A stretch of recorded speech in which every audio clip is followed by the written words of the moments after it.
growing tension between the U.S. and Israel. The two-state solution is now in serious jeopardy. Secretary of State John Kerry shares his frustration about the conflict between Israelis and Palestinians. Chibok schoolgirls, why a human rights lawyer who's deeply involved in the case believes they traded one prison for another. Year in review, how the Pope made headlines, and a look ahead to 2017. And Vatican Circus, Pope Francis is treated to an acrobatic performance. On EWTN News Nightly for Wednesday, December 28, 2016.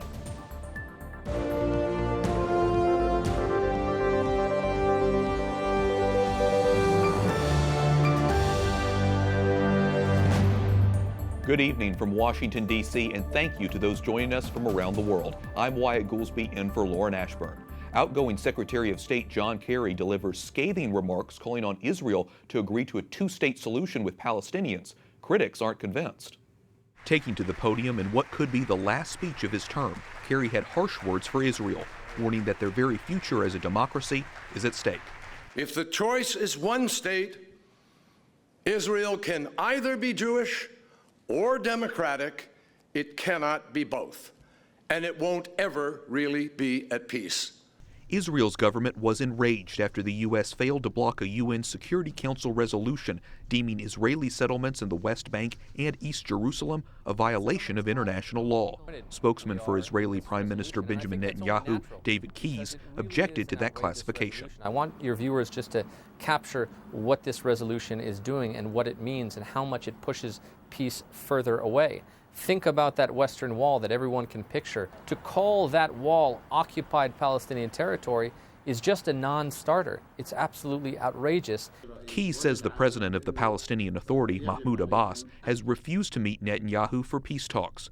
Kerry acknowledged the U.S. approach will change in President-elect Donald Trump's administration. That is for them to decide.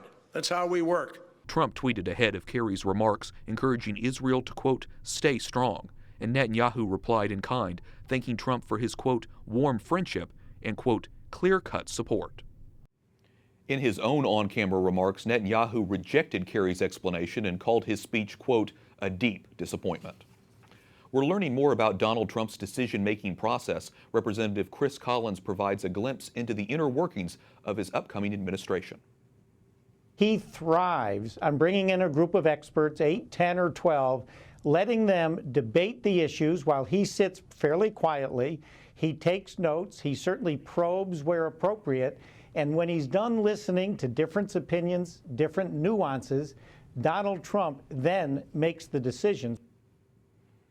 And the president-elect takes credit for the jump in consumer confidence. Trump tweeted the U.S. Consumer Confidence Index is, quote, the highest level in more than 15 years. He added, thanks, Donald. Markets around the world are mixed after the Nasdaq hit record highs yesterday. The Dow inched closer to 20,000 before falling today. Now to other stories our EWTN News Nightly team is covering in today's world. 21 Nigerian schoolgirls freed from Islamic terrorists wanted to spend Christmas at home. They made it very close. Jason Calvi joins us with more on that. Jason, it sounds like their wish didn't fully come true. Not fully. You know, the girls have been going through grief counseling, trauma counseling, and rehabilitation in Nigeria's capital.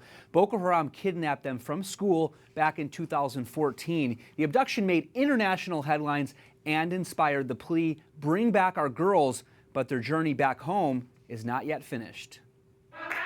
Freed from Boko Haram's terror, they sing a Christian hymn they couldn't in captivity. CNN joined the 21 girls as they returned to Chibok just in time for Christmas. Somebody tell me, what is the feeling in your heart right now? Happy. You're happy? But some girls were nervous. Don't be nervous, don't be afraid, okay? You hold your faith, the same faith that kept you all those months. Kidnapped for nearly 30 months. The heroines of our faith in this day and age. Emmanuel Agebe works very closely on the Chibok schoolgirls case. The fact that for 2.5 years, they were not allowed to utter the name of Christ. They were not allowed to sing praises to him. And the first thing they did when they found their liberty was to praise him. Freed in October, they're finally back in their village but not in their homes.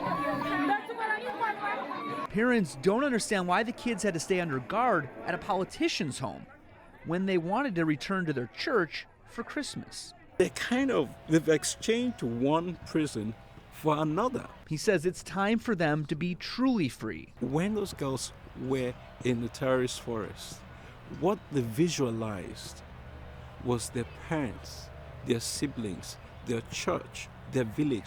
That is what they were dreaming about, that kept them going every single day. And it's a bit of a travesty that they've been back several months and they haven't seen any of those things. Another travesty, more than 200 girls are still missing. Ogebe says he believes 6 have died. For the families of the missing, the hoped-for Christmas homecoming didn't come. And 10 of the Chibok schoolgirls who escaped earlier are now studying in the United States. Emmanuel Ogebe organizes scholarships for them. The Nigerian government says it's still negotiating to free the rest of the missing girls. Wyatt? So then, Jason, is the Nigerian government providing a reason as to why they're still holding 21 of them basically at home? Home arrest, right? They're under lock and key, and they're being heavily guarded. There's a lot of speculation. I'm told that maybe the country is saying that these girls still need some healing. They need to go through more trauma counseling. There's others that are speculating that they don't want these girls out there because they might reveal some security lapses on behalf of the Nigerian government, some places where the Nigerian government didn't do what they needed to do. And others, there was even a report in the Daily Mail that one of the Nigerian spokesmen says that it was just a misunderstanding on behalf of the police guarding these girls. Well, sounds a little political to me. Jason Calvi, thanks for that report, and thanks for staying on top of this throughout this week. We appreciate it. German prosecutors say they've detained a Tunisian man they think may have been involved in last week's truck attack in Berlin. Officials have until tomorrow night to decide whether to formally arrest the man. It comes as Italian state police release another surveillance photo of Anis Amri. The man police say killed 12 people and hurt almost 50 others in that attack. Amri was killed in a shootout with police on Friday. A bomb blast in Kabul, Afghanistan injures at least 3 people. The bomb was placed under a bridge and may have targeted a member of the Afghan parliament. No one has claimed responsibility, but Taliban insurgents frequently use roadside bombs and suicide attacks to target government officials. Turkey and Russia agree to a ceasefire plan in Syria. The two countries will work to ensure the agreement takes effect tonight. The ceasefire impacts all the regions where fighting between pro-government and opposition groups is taking place. Japanese Prime Minister Shinzo Abe has a message for Americans. He appeared yesterday with President Obama at the Pearl Harbor Memorial in Hawaii. I offer my sincere and everlasting condolences to the souls of those who lost their lives here. Abe is the first sitting Japanese prime minister to visit the memorial. He did not apologize. Instead, he said his visit was meant to soothe the souls of the victims. About 2,000 Yazidi girls in Iraq are free from ISIS, but they still need help. Tina Ramirez, president and founder of Hardwired, joins us from Richmond, Virginia. Hardwired is focused on educating people about human rights and equipping them with the tools to defend themselves. Tina, your group is currently working in Iraq to help Yazidi girls raped and abused by ISIS. What are you doing for them? Yeah, we right now are helping to bring hope to the girls. There are about 2,000 girls that have escaped from ISIS and are remaining in refugee camps throughout the north, but they don't have anything. I mean, they barely have the basic necessities to survive, let alone any idea of the rights that they have and they deserve. And so they've been so courageous to escape from ISIS and to live through the horrors they faced. But right now we want to provide them booklets to teach them that they do have rights. They have religious freedom, most importantly. They have dignity and value and worth, and to give them care packages, and then to also provide teachers in those camps that can educate them for a future of freedom and not just the initial needs that they have. Human rights are so important. Tina, what action would you like the Trump administration to take on human rights? What human rights issues should the U.S. be tougher on? Well, I think the Brave Ones campaign that we're running for these Yazidi girls really exemplifies the importance of religious freedom more than any other human right now in America and in the world. We see so much religious conflict around the world, and ultimately the president-elect can't whitewash the reality that we face a lot of terrorism, and that has religious roots, and that needs to be addressed. And part of addressing the terrorism in the world is promoting freedom of religion or belief so that everybody can live in societies that are resilient to extremist ideas and can actually promote the freedom and dignity of others so that we don't end up in the conflict situations that we see the Yazidi girls are in right now in Iraq. These are such big issues. What can we do as individuals to advance the cause of human rights? No, you're absolutely right. I think that we all feel so paralyzed by the situation in Iraq and Syria. People see terrorism in the world, they wonder, what can I do? But the Brave Ones campaign is a really tangible way that anybody can get involved, to send a booklet to one girl to let her know you value, you matter, and we haven't forgotten about you. We want to honor your courage. So we would just encourage people to go to hardwireglobal.org and to help us send those care packages, these booklets, and train teachers to teach these girls about religious freedom so that Iraq's future will be different, and it will be a future where everybody can live together in peace and stability. Hope and courage, very important values. Tina Ramirez, president and founder of Hardwired, thanks so much for talking with us. Thank you. Coming up, I should resign as diocesan bishop. the serious health problem forcing Bishop Richard Lennon of Cleveland to step aside. And life on the Hill, we talk to a Catholic priest who ministers to lawmakers in the nation's capital.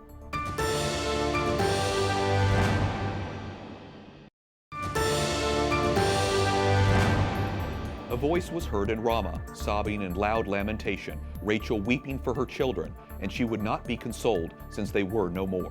From today's Gospel, Matthew 2:18, recalling the massacre of the infants on this feast day of Holy Innocents. Pope Francis accepts the resignation of the head of the Diocese of Cleveland, Bishop Richard Lennon. Lennon is 6 years younger than the mandatory retirement age, but he's dealing with health problems. I have recently been diagnosed with vascular dementia. Given the progressive nature of this illness, Pope Francis has accepted my request for an early retirement. Bishop Daniel Thomas of Toledo will also serve Catholics in Cleveland until Pope Francis names a permanent replacement. The Chinese government says it is open to talks with the Vatican about the role of the Catholic Church in its country, but they say Catholics must be patriots. This week, China's head of religious affairs met with Catholic clergy, insisting Catholicism should adapt to Chinese society. Not everyone agrees with the Chinese government. The biggest rift between China and the Vatican has been who can appoint bishops. China says Beijing approves those, but the Church says only the Pope can do that. Apostolic Nuncio Christophe Pierre is the Vatican's ambassador to the United States. In part 2 of his interview with Lauren Ashburn, he talks about the political divide in America. The election really highlighted some deep divisions here in the United States, and you've been here since April. This is your 10th post. And I'm wondering what role you think you can play in helping heal the division politically here in Washington. Catholics are between 70 and 80 million people. It's a good part of the United States population. So we can understand that everything which is happening and which will happen, with this new government is of the interest of the bishops, of myself, and of the Holy Father. But of course, what is interesting for us is the life of the people, and the welfare of the people, the future of the people. The bishops are pastors, and as pastors they are concerned. And when people express, for example, fear about what could happen, so I think the pastor shares this concern and would like to express it even to the future authorities of this country. On what issues do you think the Vatican and the White House can find common ground?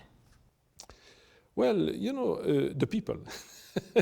The welfare of the people, the future of the people, but also, this the religious liberty, values, the human values. Of life. Human life. Human life is paramount importance for us, So we are always careful to see if really human life is being respected. Not just the human life of the unborn, but human life of children, of migrants, you know. So that's another aspect. You have a very unique perspective on immigration, having been in Mexico and here. Yes, Tell yes. us a little bit about that. You know, I've been 9 years in Mexico. I've seen the huge suffering of these people. We have to go to the roots of the problem. You know, I think we cannot just say, you know, go and not go. To the roots of the problem. The main root is poverty, you know, because these people are poor people, you know, and they go for a better life. So I think we have, I think all of us, we have a responsibility, which is towards our neighbor, towards our own country, and I do understand that. But you know, in today's world, the responsibility is much bigger. And of course, these poor people, you know, who are submitted to many dangers, you know, a lot of drug trafficking and so forth. And we have also to attend all these problems, because I've seen, you know, during my years in Mexico, the huge suffering of these people who are actually destroyed, especially children and women. If you could say one thing to the new administration about immigration, what would it be? Well, you know, I would say this is a problem which I don't have all solutions, you know, and this is the responsibility of the politicians to attend that. But this is a much wider responsibility of all of us. And tomorrow on EWTN News Nightly, the nuncio talks about the challenge of engaging youth in the church and how we're all called to help. You can also view that conversation on our EWTN News Nightly Facebook page. St. Joseph's Catholic Church offers a unique view of life in Washington, D.C. It sits in the shadow of the Capitol and steps away from the Supreme Court. Father Eugene Hemrick from St. Joseph's on Capitol Hill joins us now. Father Eugene, what is so unique about serving in a parish that includes politicians, congressional staffers, even in some cases members of the Supreme Court? Well, you get to know them very personally. I've had, you know, dinner with them. I've had breakfast with them, lunch. So you get to know, but you get to know them not in the role of like a Supreme Court justice, but as a family. And I've been brought into many of their families, and I've gotten to know them that way. And in that way, we just are present to each other. And if we want to talk about something religious, fine. If we want to talk politics, no, I don't talk politics. So they never, that sense, they never seek guidance from you in terms of a major political issue if they're grappling with something, how to vote on something, how to take a stand on certain issues? No, I've never had that happen. You know, we're friends. We talk. Mostly, I would say, if you want to talk about what we did talk about, it would be like family life and what is going on there, and if they have children that they're trying to raise, the difficulty of that. I have helped somebody try to get a son through some very difficult problems. I've worked with some senators who were getting married and came for advice as to how to go about this. That type of thing, it's sort of ministering. But generally speaking, no, I'm not that into religion with them as far as ministering to them in that way. However, I mean, they're at Mass and I'm preaching, so they're there. And one Supreme Court justice, he takes notes. Right, absolutely. And of course, it's not just them at Mass. There's all sorts of parishioners from all over. As a priest, do you find it challenging to speak to all these different parishioners with different views on politics and everything and addressing these issues when not everyone necessarily would agree with you on all of them? No, I don't. I don't find it difficult because I come from a background which is multicultural. I'm Italian, German, Irish, and we hung around with the Greeks, we hung around with the Jews, so I've always felt comfortable with people. And for your sake, my dad was a Chicago fireman, and so I'm a blue-collar person, and I feel very comfortable with whatever group of people I'm with, and I always felt that way. And my mother was great in teaching us that be yourself, and you'll work out okay. That seems to be kind of the key to ministry, then, is just being able to talk and address people. Right. Be present. Yeah, and don't talk too much. Just listen. Very good. Listen more. An important lesson. Father Eugene Hemrick from St. Joseph's on Capitol Hill, thanks so much for talking with us. Oh, you're welcome. Up next, why some of this year's biggest stories barely made headlines and what you can expect in 2017. And the Pope goes to the circus, sort of, what made the Holy Father's weekly talk at the Vatican unusual.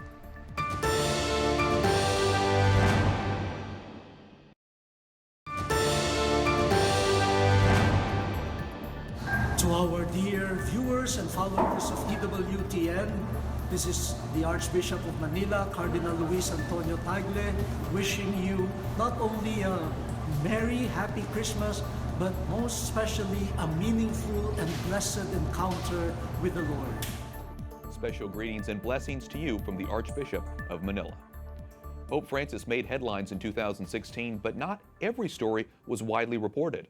Dr. Matthew Bunson is an EWTN senior contributor and writes for the National Catholic Register. Matthew, in your view, what were the big stories of this year? Yeah, well, we can obviously talk about the 2016 presidential election. Sure. But when we focus ourselves on Pope Francis, we see some really interesting stories. First, his travel. This is a man who, at the start of his pontificate, said he didn't like to travel. He's made like 18 trips outside, traveling the world. He made 6 this last year, again to the peripheries, which is something very important for Francis to do. So he went to Mexico, he went to Georgia and Azerbaijan, he went to Greece, to Lesbos to talk about the plight of refugees. And then he made that really important trip to Krakow for World Youth Day. That celebration that he was looking forward to, but that ties into one of the other things that is the major pillar of his pontificate, which is mercy. And in that sense, too, we can see mercy in the year of mercy, we can see mercy in his trips around the world, and then we can see mercy in that key document of the year, Amoris Laetitia, his exhortation on the family. Absolutely. And obviously there was that other powerful video of Pope Francis when he visited Auschwitz, the death camp, and him just simply walking through. I mean, how powerful do you think of the statement he made by just doing that? Well, silence, I think, was the message that he wanted to convey, that you cannot even express the horror that happened there, but he brought that message of God's loving mercy. And at World Youth Day, what did he do? He focused on divine mercy, on St. Faustina, and of course on the great legacy of John Paul II. You also say that some of these stories were underreported during this year. What comes to mind? They were. Well, there were a couple. The first is with the death of Fidel Castro, this media obsession with Fidel's legacy. But lost in that discussion was the now vital, crucial role of the church in Cuba. The church is now really the only legitimate institution in Cuba. So moving forward, look for the church to have a much more prominent role. No one was really talking about that. There was also Pope Francis's role in trying to bring peace to Syria. He focused on this again and again in his homilies and his general audiences, and even to the point of appointing the nuncio to Syria, Archbishop Zenari, a cardinal. And then we can look at one other aspect with Francis in this year. And it's interesting, too, because he's focused on the role of Catholics in political life. And this underreported story from the 2016 election was the role of Catholics in the 2016 campaign. Catholics played a vital role in the election of Donald Trump, something that no one really saw coming, and we've had very poor analysis since the election on that. Yeah, like I said, there is so much that's packed in, and like so much people didn't have either had time to report or didn't just simply take the time to focus on. So now, noting all that, coming into next year, what do you think's on your radar? What do you think people are going to cover? There are a couple of things. With Francis, look for new members of the College of Cardinals. He's going to be appointing new members. Look also for the possible conclusion of his reforms to the Roman Curia. But then on the domestic front, Donald Trump has 100 vacancies in the U.S. judiciary. Filling those court seats is going to be vital, not just the Supreme Court, but he's going to be able to recraft much of the entire judicial system in the United States, right at a time when state legislatures across the United States are pushing pro-life legislation. So we could see a lot of progress in the cause of life, on the whole pro-life cause. And I think with that changed judiciary, a lot of things are possible in 2017. Absolutely. And of course, us with EWTN News Nightly, we're going to be following it. Dr. Matthew Bunson, EWTN Senior Contributor. Thanks so much. Great to be with you. And finally tonight, Pope Francis enjoys a circus performance today at the Vatican. Acrobats and illusionists put on a show for the Holy Father at his weekly talk this morning. Several popes have praised circus performers, blessing them for bringing happiness to the world. For all of us here at EWTN News Nightly, to all of you around the world, I'm Wyatt Goolsby. I'll see you back here again tomorrow. Good night, and God bless.